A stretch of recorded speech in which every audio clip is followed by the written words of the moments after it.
আমার খবর। পাথর হয়েছে, এবার বালিও হবে। বালির আকাশ ছোঁয়া দাম নিয়ে প্রশ্নে মন্ত্রী জগন্নাথের মন্তব্যে নতুন বিতর্ক। বীরভূমে বালির অস্বাভাবিক মূল্যবৃদ্ধি ও সরবরাহ সংকট নিয়ে ক্ষোভ বাড়ছে সাধারণ মানুষের মধ্যে। সরকারি আবাস প্রকল্পের টাকা হাতে পেলেও বালির চড়া দামের কারণে বহু পরিবারের বাড়ি তৈরির কাজ কার্যত থমকে গিয়েছে। কোথাও বালি মিলছে না, কোথাও আবার এক ট্রাক্টর বালির জন্য গুনতে হচ্ছে প্রায় 5,000 টাকা। ফলে মাথায় হাত পড়েছে গরিব ও মধ্যবিত্ত মানুষের। কিছুদিন আগেই রাজ্যের মন্ত্রী তথা সিউড়ির বিধায়ক জগন্নাথ চট্টোপাধ্যায় আশ্বাস দিয়েছিলেন বালির দাম সাধারণ মানুষের নাগালের মধ্যেই থাকবে এবং প্রায় 1200 টাকায় ট্রাক্টর প্রতি বালি পাওয়া যাবে। কিন্তু বাস্তবে সেই প্রতিশ্রুতির প্রতিফলন এখনও দেখতে পাচ্ছেন না জেলার বাসিন্দারা। এই পরিস্থিতিতে বালির দাম ও সংকট নিয়ে মন্ত্রীকে প্রশ্ন করা হলে তিনি বলেন, পাথর হয়েছে, এবার বালিও হবে। তবে শুধু উত্তর দিয়েই থেমে থাকেননি তিনি। সাংবাদিকদের উদ্দেশ্যে পাল্টা প্রশ্ন ছুড়ে দিয়ে বলেন, বীরভূমের সাংবাদিকদের বালিপাথর কয়লার বাইরে আর কোনো প্রশ্ন থাকে না কেন? এত বালিপাথর কয়লার সঙ্গে বীরভূমের সাংবাদিকদের সম্পৃক্ততা কেন? একদিকে বালির দাম কমার আশায় দিন গুনছেন আবাস প্রকল্পের উপভোক্তারা, অন্যদিকে মন্ত্রীর বক্তব্য নতুন করে উস্কে দিয়েছে বিতর্ক। আপনি একটা কথা বললেন যে বালি নিয়ে দৃষ্টান্ত সৃষ্টি করবে বীরভূম।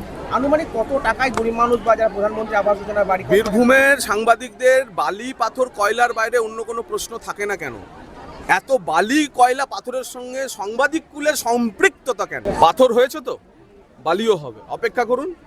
17ই মে আমাদের পাথরের 1 মাস পূরণ হচ্ছে।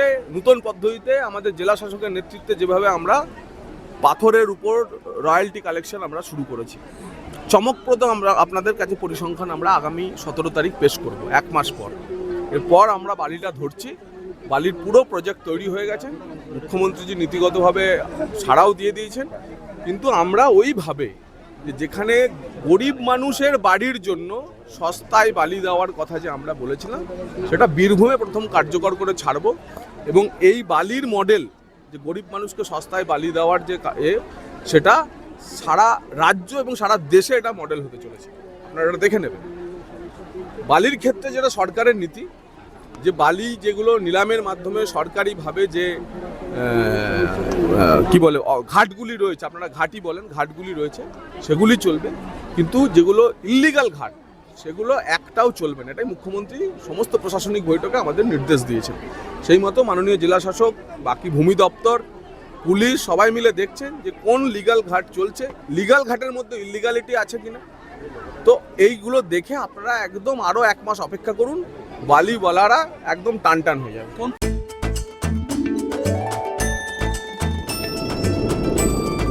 মনের সাথে স্বাদের যোগ করিয়ে দিল মোহনভোগ।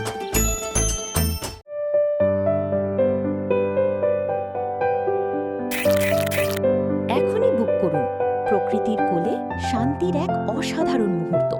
দেখতে চোখ রাখুন আমাদের ফেসবুক ও ইউটিউব চ্যানেলে।